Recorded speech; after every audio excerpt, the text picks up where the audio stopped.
বিষয় রাজনীতিতে শুদ্ধতা ও স্বচ্ছতা কিভাবে বাড়ানো আরও যেতে পারে, রাজনীতির পাশাপাশি মনোবিজ্ঞান কেন এত প্রয়োজন এবং হিংসা কখনো রাজনীতির অংশ হতে পারে না। এবার আসি এই বিষয়ের উপরে বিস্তারিত ব্যাখ্যা। আমরা প্রত্যেকেই জানি এবং প্রত্যেকেই একই চাওয়া পাওয়া রাখি যে কিছুটা সুবিধা এবং কিছুটা নিজের মতন করে জীবন বাঁচার প্রচেষ্টা, এবং এটাও বাস্তব ও কটু সত্য যে স্বার্থ ছাড়া কোনো জীবন হতে পারে না। কিন্তু স্বার্থ কিরকম হওয়া উচিত এই ধারণা খুব সুস্পষ্ট হওয়া না গেলে নিজের ব্যক্তিগত জীবন প্রভাবিত হয়। অন্যেরা বাইরে থেকে আঘাত হানার আগেই যেখানেই শক্তি প্রদর্শন হবে মনে রাখতে হবে সেখানেই মানুষের ভাবনা বা ইমোশনকে দখল করার চেষ্টা চলছে, মানুষের ভরসাকে জিততে চাইছে, এবং এর পেছন থেকেই শুরু হয় অতিরিক্ত সুবিধা পাওয়ার ব্যক্তিগত ইচ্ছা বা রুচি। যাই হোক, মূল বক্তব্যে আসা যাক।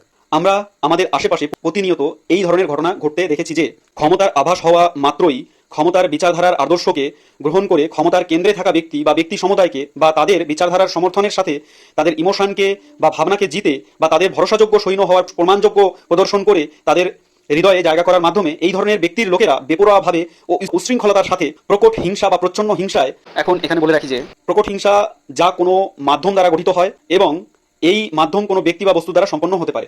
যাই হোক, প্রচ্ছন্ন হিংসায় নামতে দেখা যায়। বিশেষ করে যে ব্যক্তি যত স্পষ্ট রূপে হিংসায় প্রকটভাবে সামনে আসবে সে তত বেশি সক্রিয় নিজের সুবিধার জায়গা থেকে। এরা সবথেকে বড় সুবিধাভোগী, করুণাহীন, নিষ্ঠুর, সহানুভূতিহীন, নির্দয়ী। শুধু কিছু কিছু ক্ষেত্রে তার দ্বারা মান্যতাপ্রাপ্ত দলের বিচারধারা ও নিজের ব্যবসায়ী ইন্টারেস্টের সাপেক্ষে কখনো কখনো কিছু কিছু ক্ষেত্রে সহানুভূতি প্রকাশ করে, তাও কোনো উদ্দেশ্য পোষণের জন্য।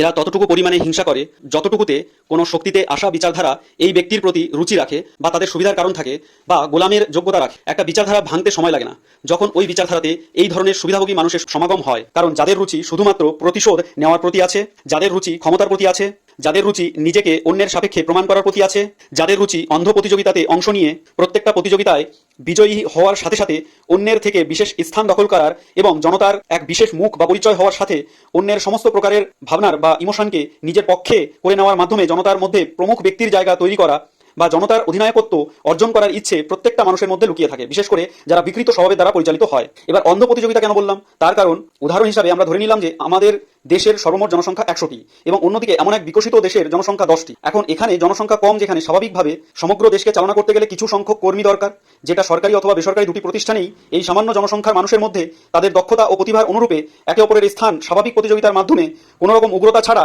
একে অপরকে টেনে হিচড়ে নিচে নামানোর হিংস্রতার প্রচেষ্টা ছাড়া মানুষের জীবনযাত্রার মানকে উন্নত করার লক্ষ্যে যথেষ্ট পারিশ্রমিক প্রদান করার মাধ্যমে যে কর্মসূচি হয় সেটা অনেক বেশি স্বাভাবিকতার জায়গায় পৌঁছায়।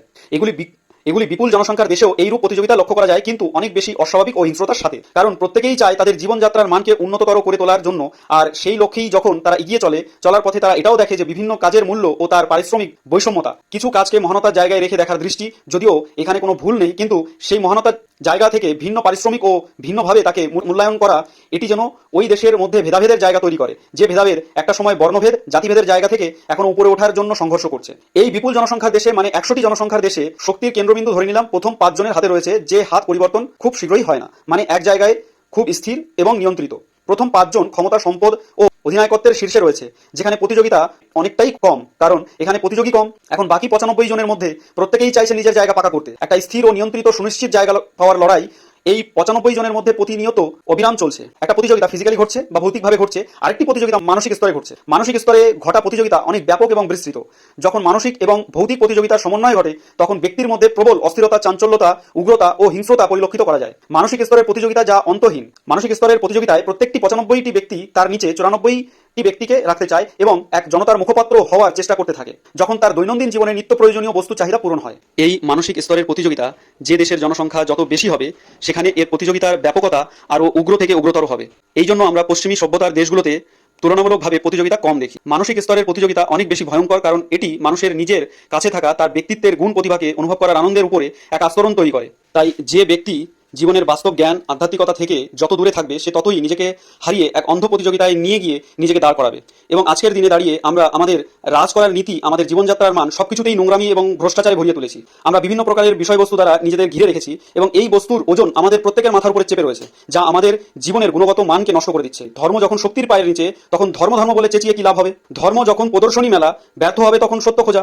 যাই হোক, উগ্র, অশান্ত, উচ্চাকাঙ্ক্ষী, শারীরিকভাবে সক্রিয়, মাত্রা অতিরিক্ত সুবিধাভোগী, নেশাগ্রস্ত, অন্ধ অনুসরণকারী, হতাশাগ্রস্ত, অস্পষ্ট জ্ঞান, প্রতিনিধিত্বের ও অধিনায়কত্বের ইচ্ছা রাখা ব্যক্তিরা অনেক বেশি অবিশ্বাসী, ভ্রষ্টাচারী, মিথ্যাচারী হয়ে থাকে যে কোনো বিচারধারার জন্য। এরা আজ যে বিচারধারার সমর্থনে থাকে, কালকে অন্য বিচারধারার সুবিধা পেলে তারা সেখানে অতি শীঘ্রই পলায়ন করবে এবং হিংস্রতার সাথে করবে। তাই এই ধরনের কর্মীদের যে কোনো বিচারধারাতে রাখা সেই বিচারধারার জন্য আগামী ভবিষ্যতে অনেক বেশি দুর্বলতার কারণ ও ভাঙনের কারণ হয়ে দাঁড়াবে।